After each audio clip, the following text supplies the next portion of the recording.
santé au cœur de l'information.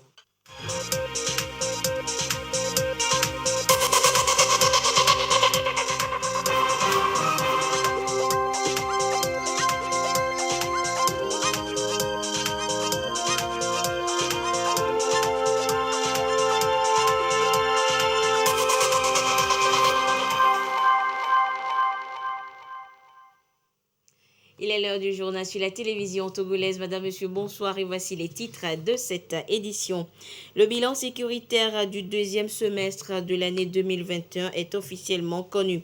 Il fait état d'un grand nombre d'accidents sur la route, de plus d'une vingtaine de cas de cambriolage et de braquage. Des chiffres qui appellent à une prise de conscience de tous. À découvrir dans ce journal. Et puis la loi de finances 2022, décryptée par les jeunes entrepreneurs togolais. Au premier jeudi j'ose de cette année, les jeunes patrons d'entreprise ont découvert les différentes opportunités que leur offre cette loi de finances. Voilà donc pour les titres et nous débutons avec ce communiqué du gouvernement concernant l'élargissement de la cible vaccinale contre la COVID-19. Depuis la survenue de la pandémie de la COVID-19, plusieurs actions de lutte ont été mises en œuvre par le gouvernement. Au rang de ces actions figure la vaccination qui, avec les mesures barrières, permet d'éviter la propagation de la pandémie. Le gouvernement, après avis du Conseil scientifique et prenant en compte l'évolution de la pandémie, décide de l'élargissement de la cible vaccinale aux élèves et apprenants à partir de la classe de 6e et aux personnes âgées de 12 ans et plus sur toute l'étendue du territoire national à compter de demain 14 janvier 2022. Le gouvernement invite la cible concernée à composer le étoile 844 dièse ou à se rendre sur le site du www.vaccin.covid19.gouv.tg pour s'enregistrer et se rendre ensuite dans un des sites prévus pour la vaccination. Par ailleurs, le gouvernement appelle toute la population au respect strict des mesures barrières par l'adoption de comportements suivants pour éviter cette maladie. Le lavage régulier des mains à l'eau et au savon et ou la désinfection des mains avec un gel ou une solution hydroalcoolique. Le port systématique de masques. Le respect de la distanciation physique d'au moins 1 mètre. Éviter tout contact étroit avec des personnes présentant des signes suspects de grippe ou de difficultés respiratoires. Le gouvernement compte sur la mobilisation de tous pour la réussite de cette phase de vaccination destinée à accélérer le processus vers l'atteinte de l'immunité collective. 24 cas de braquage ont été enregistrés au second semestre de l'année 2021 et 25 cambriolages également. 3577 cas d'accidents ont également été enregistrés durant la même période. Des chiffres qui inquiètent les forces de sécurité et de défense et surtout le gouvernement. Et c'est ce qui ressort du bilan sécuritaire de ce second semestre 2021 présenté ce jour à la presse. Un bilan qui appelle davantage à une prise de conscience et à plus de collaboration entre la population et les forces de défense et de sécurité. Le compte rendu avec Antoinette Romao-Vovor. Le bilan sécuritaire du second semestre de l'année 2021 se révèle plus préoccupant par rapport au premier semestre. 24 cas de braquage enregistrés contre 18 au premier semestre, entraînant des morts, des blessés et d'importantes sommes emportées. Quant au vol à main armée, 24 enregistrés. 66 homicides, lynchages et morts suspectes. Des tonnes de stupéfiants ont été saisies. 46 cas de suicide constatés. Ces opérations ont permis aux forces de défense et de sécurité de démanteler plusieurs réseaux de malfaiteurs. Nous ne sommes pas au bon niveau souhaité, mais il y a quand même du travail qui a été fait et nous reconnaissons qu'il reste beaucoup à faire. Le ministère, pour faire face à ces situations, a pris une décision. Tous les passagers sur les motos à 2 roues doivent eux aussi, à partir de maintenant, porter leur casque aussi. Faute de quoi, ils seront interpellés et verbalisés. Les opérateurs économiques, ceux qui vont dans les banques pour chercher de la liquidité, qui vont devoir transporter d'un point à un autre, ils doivent solliciter à la limite un agent de sécurité, voire deux, pour les accompagner avec les fonds jusqu'à destination. Aujourd'hui, nous réitérons cette demande. Nous les invitons que nous sommes disponibles. La situation des cas d'accident beaucoup plus inquiétante au second semestre. 3577 cas d'accident, soit 3,92 pour 100 000 habitants.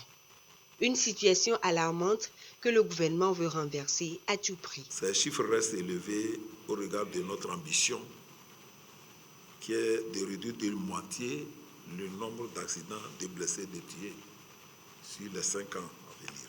Nous devons maintenir le cap et continuer les efforts en vue de réduire les accidents de la circulation. Pour ce faire, plusieurs actions se profilent à l'horizon, notamment la mise en œuvre de la politique nationale de sécurité routière, avec notamment l'opérationnalisation de l'Office national de sécurité routière, l'opérationnalisation du centre de formation au métier du transport routier. Compte tenu des chiffres que nous avons, il y a toujours du travail à faire, que ce soit dans la sécurité routière que dans la lutte contre la criminalité en général. La répression n'est pas la seule solution. La répression, si elle va vraiment faire marcher les choses, peut-être c'est à 40%. Les 60 autres pourcents, c'est la conscience de l'usager. Parce que s'il n'y a pas l'adhésion aussi des syndicats, il n'y a pas l'adhésion des usagers, et ça ne marchera pas. Donc, surtout les responsables des syndicats, je demande votre adhésion. C'est l'engagement, c'est la détermination, c'est la volonté, c'est la conscience, c'est la détermination qui vont nous amener à être comme ceux que les gens apprécient aujourd'hui. Dans les rangs des forces de défense et de sécurité, des brebis galeuses ont été détectées et sanctionnées pour fautes graves. Le ministre de la Sécurité et celui du transport routier invitent les citoyens à plus de vigilance et de prudence et surtout plus de collaboration pour éviter les cas de braquage qui sont de plus en plus monnaie courante. Et ces milliers de cas d'accidents enregistrés sont pour certains dus à un facteur insoupçonné, les pneus. Et oui, un mauvais pneu mal placé sur un engin inadapté et le dégât est vite arrivé. Abosa Dadia et Marie-Ange Bida pour des précisions. Pas un seul jour sans accident sur nos routes. L'une des causes évoquées, la pneumatique. Dégonflage, surgonflage, explosion. Autant de risques liés le plus souvent à l'usage des pneus usés ou de mauvaise qualité. Il y a nécessité de mieux choisir son pneu. Pour savoir si vous utilisez un bon pneu ou pas, la première des choses est de savoir quel pneu est adapté à mon utilisation. Quelqu'un qui charge les marchandises, normalement il doit prendre la gamme camionnette qui est adaptée à son utilisation. Pour le savoir, il suffit seulement de lire le pneu. Quand vous prenez par exemple ce pneu, on a écrit 195 70 R15C. Le C veut dire la charge, ce qui veut dire que le pneu est destiné à supporter une charge. Mais si vous prenez par exemple les gammes touristiques, il n'y a pas la charge. Vous avez vu ici, on a écrit 175 65 14. Il n'y a pas le C, ce qui veut dire que ce pneu n'est pas adapté à la charge. Si on prend pour les pneus poids lourds et génie civil, s'il fait un long trajet, par exemple, le Lomé séquencé, il peut faire plus d'1 an. En termes de kilométrage, les pneus tourisme et camionnettes, nous sommes autour de 40 000 à 50 000 km. Quand vous utilisez un bon pneu, vous mettez en sécurité, vous mettez votre voiture en sécurité et vous mettez la population en sécurité. Plus de 50% des accidents seraient liés au mauvais état des pneus. Chaque conducteur est appelé à prendre conscience. Et sécurité encore, la police nationale togolaise a dans les mailles de ses filets 2 individus membres d'un réseau de faussaires. Ils sont spécialisés dans la production de faux documents publics et la fabrication de fausses monnaies. Ces individus ont été présentés ce matin à la presse à la direction centrale de la police judiciaire. Le récit des faits avec Marie-Réna Beta et Karine Olanlo. Nommé Valence Fagné Mlin, âgé de 48 ans, de nationalité ivoirienne, et Elom Ayao Djreke, 42 ans, de nationalité togolaise, sont dans les mailles de la police nationale. Ils sont spécialisés dans la production de faux documents publics ainsi que la fabrication de la fausse monnaie. Ce réseau de faussaires a été interpellé le 9 janvier 2022. Dans leur mode opératoire, le sieur Mlin Fagné reçoit de ses clients des commandes pour la production de faux documents. Et il négocie la rémunération au moment du contrat conclu avec ses clients. Une fois que le document est produit, il recourt au sieur Djreke pour la ventilation des documents. Concrètement, lorsqu'il reçoit la commande, il invite les clients chez lui lorsqu'il a besoin de prendre une photo, se sert de son appareil numérique, prend la photo, produit les documents et ensuite les livre. À la perquisition qui a été effectuée à son domicile, il nous a été permis de constater et de savoir ainsi qu'il produit à peu près tout, de faux permis de conduire, de fausses cartes d'identité, de faux documents consulaires, de la fausse monnaie en francs CFA et en devises étrangères, mais aussi de fausses cartes de vaccination anti-Covid, prenant ainsi à contre-pied toutes les dispositions gouvernementales pour lutter contre la pandémie. Reconnu coupable des faits qui lui sont reprochés, l'un des faussaires, le nommé Valence Fagné Mlin, présente ses excuses à l'État togolais. Sincèrement, je présente mes excuses à l'État togolais pour les désagréments que j'ai causés. Je ne le dis pas pour qu'on soit clément pour moi. Je le dis consciemment parce que je sais que ce que j'ai fait, ce n'est pas bien. C'est le lieu de rappeler que des procédures légales sont prévues pour l'établissement de tout document administratif. Toute personne recourant au service de faussaires s'expose à la rigueur de la loi. Selon la police nationale, les deux individus seront présentés à Monsieur le procureur de la République. Les journalistes sont appelés à participer à la lutte contre le blanchiment des capitaux. Ils sont en formation pour pouvoir rédiger des articles, animer des émissions qui dénoncent le fléau. Edwige Ataka-Bassabi, Christine Pétikialoudet pour des précisions. Avec le développement de la technologie, des nouveaux moyens d'information et de communication, les activités illicites et criminelles, sources d'argent sale, ont pris de l'ampleur. Le détournement de l'argent provenant du secteur formel représente jusqu'à plus de 25% des budgets de certains États africains selon les experts de lutte contre le blanchiment d'argent. Au Togo, une lutte farouche est menée contre le phénomène par les autorités. Dans cette lutte effrénée contre la corruption, le blanchiment d'argent, la fraude fiscale et les infractions assimilées, les professionnels des médias jouent un rôle essentiel. Ils sont outillés ici pour mieux s'impliquer dans cette lutte. La collecte, le traitement, l'analyse et la diffusion sont ces éléments sur lesquels nous voulons travailler avec des journalistes pour que demain les écrits puissent passer par ces étapes avant la diffusion. Donc, il y a le modèle OTR aussi qu'on a essayé de dupliquer, d'échanger avec les journalistes pour qu'ils puissent voir ce qu'on puisse faire ensemble. Et l'OTR a fait déjà du chemin sur ces étapes dans la lutte contre la corruption. Et tout ce que nous sortons, on a utilisé ces éléments. Donc c'est d'apporter ces éléments aux journalistes pour leur rédaction. L'idée est d'amener les journalistes à produire des contenus médiatiques plus poignants afin de faire comprendre aux populations les méfaits de la corruption et infractions assimilées et leur inculquer la culture du civisme fiscal. C'est pour outiller nos confrères sur comment amener les populations à avoir, par exemple, la culture du civisme fiscal, pour qu'à partir des médias, que les Togolais et les Togolaises puissent aller librement payer leurs impôts.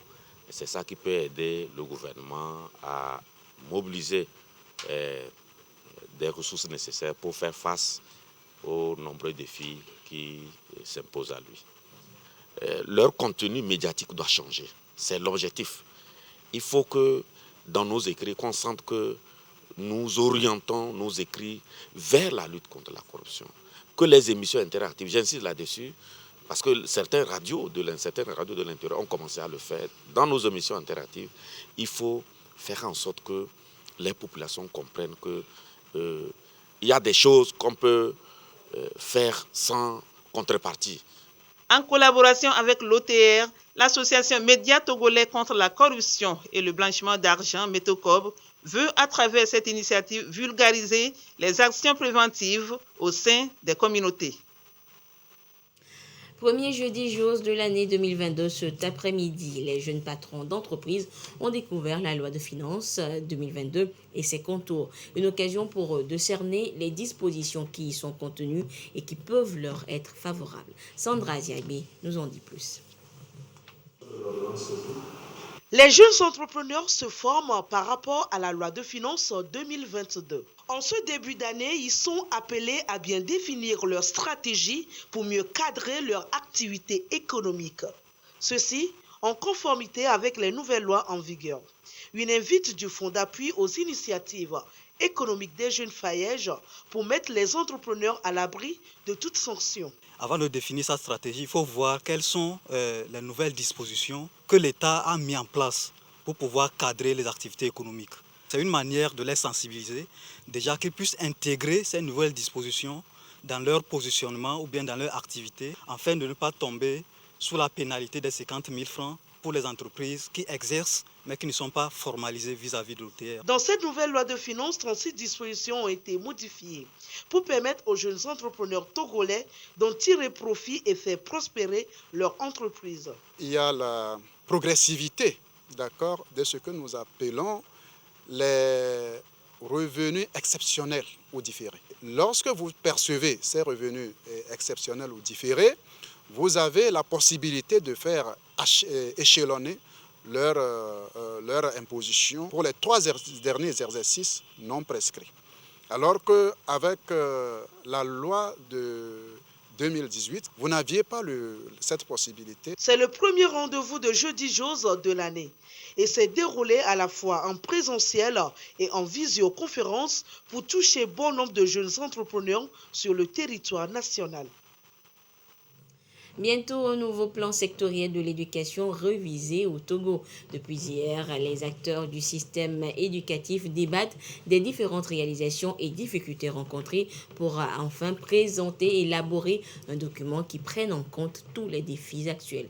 Dodo Hari a suivi depuis hier les débats. Elle nous présente dans le reportage qui suit quelques séquences. Des dépenses par volet. Je n'ai pas vu le volet équipé. Je ne sais pas si il n'y a pas eu des interventions en faveur du volet équité ou comment. Débat sans langue de bois, ici au lycée scientifique de Lomé. L'enjeu, c'est le plan sectoriel de l'éducation.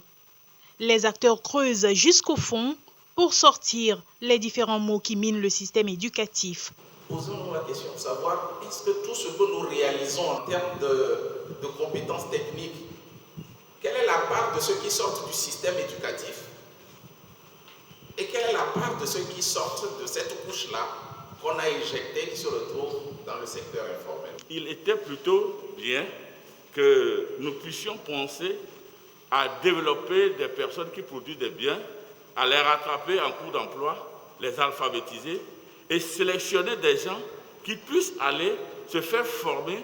Des approbations et des accords vont d'un thème à un autre. À certaines inquiétudes, des réponses immédiates. Et là, je crois qu'un travail doit se faire aussi pour qu'on puisse rendre l'eau disponible dans nos établissements. Je voudrais vous rassurer que le ministère de l'eau a fait un inventaire de tous les établissements sans point d'eau. Et actuellement, le dispositif est en train d'être déroulé pour approvisionner tous les établissements scolaires qui manquent de points d'eau. Le Covid-19 a imposé un nouveau rythme auquel le système éducatif ne s'y attendait pas. Parmi ces défis, de nouvelles méthodes enseignantes qui semblent être difficiles à appliquer. Lorsqu'on prend la question de la formation à distance, à l'utilisation des médias dans l'enseignement, etc., l'expertise du Togo est très limitée par rapport aux besoins du système. Il n'y aura plus d'inspecteurs de quelque niveau que ce soit Il n'y aura plus de conseils pédagogiques de quelque niveau que ce soit qui ne soient pas sensibilisés à l'utilisation des médias dans l'enseignement, à avoir des compétences pour faire face à des situations de formation à distance. Accès, équité, inclusivité, gouvernance financière, gestion de la pandémie, les 4 ministères ont déballé les réalisations de 2020 aux yeux de tous.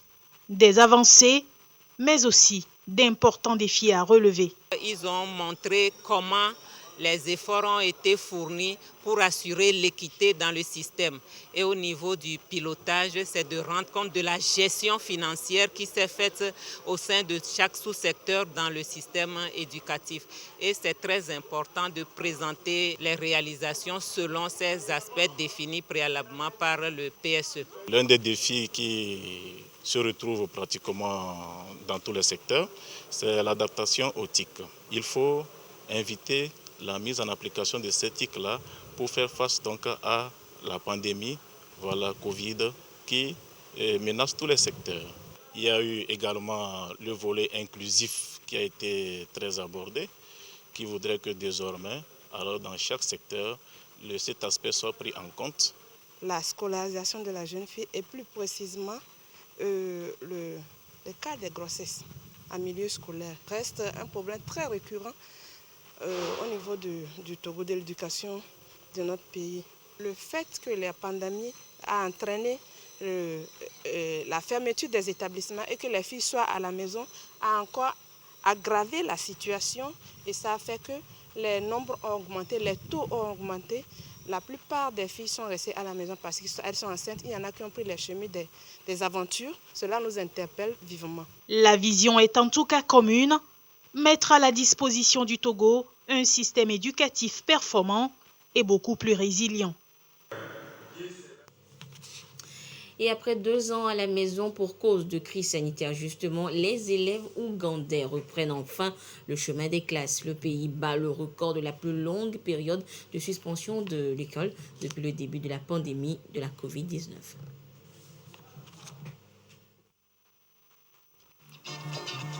À chaque grand carrefour de la capitale, des vendeurs en proposent aux passants, qui se les arrachent. Dans des paniers, à même le sol, ou encore dans ces casseroles encore chauds. Des insectes qui ici n'ont rien de repoussant, au contraire. C'est un peu le goût de la viande, ou bien du poulet. Ce sont des sauterelles. La plupart viennent...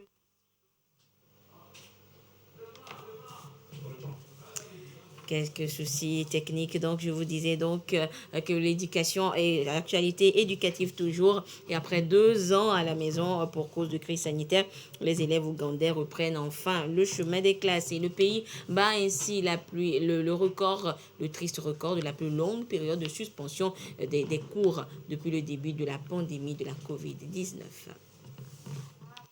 Après près de 2 ans d'attente, les enfants ougandais ont repris enfin le chemin de l'école. Les établissements étaient fermés depuis le début de la pandémie de coronavirus.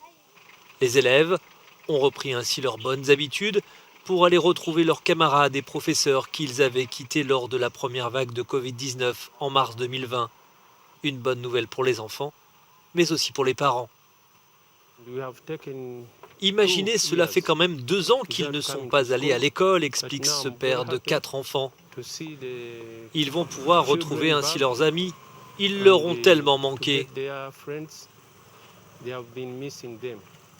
L'Ouganda détient le triste record de la plus longue suspension de l'école depuis le début de la pandémie. 83 semaines sans cours, cela commençait à faire long. Je suis heureux parce que mes professeurs et l'école me manquaient. L'arrêt des cours a eu une incidence sur le niveau d'enseignement et aussi sur la carrière de nombreux professeurs qui se sont retrouvés sans emploi et privés de ressources financières. Il y a des enseignants dans les écoles privées qui n'ont pas été payés du tout.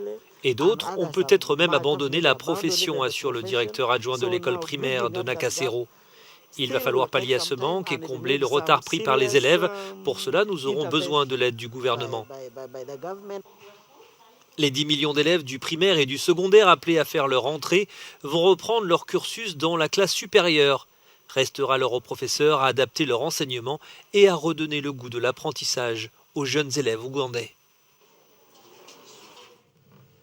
Et parlant toujours de la crise sanitaire, le gouvernement tunisien a annoncé hier mercredi l'imposition d'un nouveau couvre-feu nocturne durant au moins 2 semaines. Et les rassemblements sont également interdits. Et des mesures prises au moment où le pays fait face à une reprise fulgurante de la pandémie.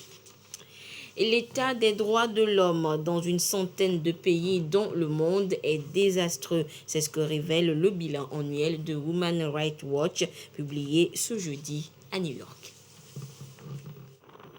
Le groupe de défense des droits de l'homme basé à New York aux États-Unis a publié jeudi son rapport annuel sur l'état des droits de l'homme dans une centaine de pays allant de l'Afghanistan au Zimbabwe en passant par le Soudan ou encore l'Éthiopie. Kenneth Roth, directeur exécutif de Human Rights Watch, dresse un bilan plutôt négatif.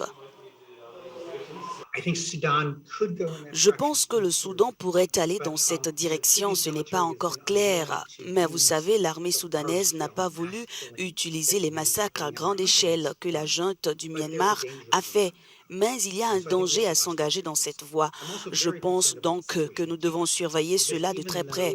Je suis également très préoccupé par la situation au Tigré, car même si les combats ont diminué pour l'instant, le gouvernement éthiopien a maintenu le blocus sur l'aide humanitaire à un moment où l'insécurité alimentaire est grave. Dans son rapport, Human Rights Watch dénonce également des élections zombies organisées après avoir muselé les médias et interdit toute manifestation d'opposants. Selon l'agence, ce type d'élection ne confère pas la légitimité que ces régimes recherchaient. Retour en page nationale où la société Togocom, pour marquer les fêtes de fin d'année, a initié une compétition dénommée Challenge Point de Vente T-Money. Et ceci est pour gratifier les meilleurs points de vente donc de la téléphonie et des points de vente T-Money justement. Et les différents gagnants de Cara sont rentrés en possession de leur prix. Depuis Cara, la correspondance de Nestor Mozo. Togocom promeut les meilleurs points de vente T-Money. Le 22 novembre dernier, cette société a lancé un concours à l'endroit des opérateurs de points de vente T-Money. Ce challenge connaît 2 phases. La première est nationale et la deuxième concerne les régions. Le principe de la compétition est simple. Le principe du challenge, il faut toujours faire mieux que ce que le point de vente faisait avant la promo. La promotion, c'est tout simplement la réduction des frais de retrait à tous nos abonnés. Et cette réduction des frais à tous nos abonnés appelle à mettre encore plus d'argent ou à plus investir dans le business. Donc tous ces points de vente-là qui ont plus investi, il faut évidemment les accompagner pendant cette période. Et donc c'est cette récompense que nous avons remis. Nous avons primé 10 personnes dans la région de Cara. Je précise que c'est des gens qui viennent d'un peu partout. On a des gagnants qui viennent de Dimori, des gagnants qui viennent de Niamtougou et des gagnants qui viennent de la ville de Cara aussi, et comme de la ville de Bafilo. Le premier prix régional du challenge point de vente T-Money de Togocom est une moto. Ce prix a été enlevé par l'établissement samedi soir. C'est vraiment quelque chose que je n'ai pas attendu. Je suis très content pour le cadeau que Togocom m'offre. Je les prierai de continuer à nous faire ces challenges-là pour qu'on puisse encore plus travailler, plus que ce qu'on a l'habitude de faire.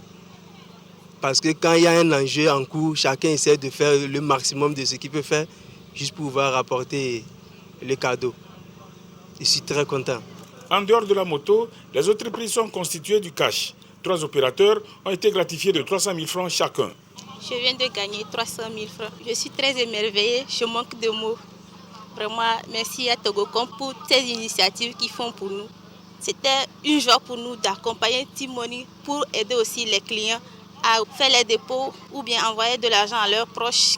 3 autres opérateurs ont empoché chacun 200 000 et 3 autres encore sont repartis avec 100 000 francs chacun.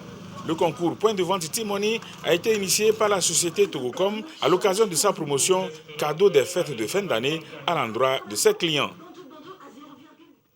Et puis un mot de sport pour terminer avec la CAN qui bat son plein du côté du Cameroun. Et justement, ce jeudi, le Cameroun a battu l'Éthiopie et va en 8e de finale. Les Lions indomptables ont remporté le match par un score de 4-1.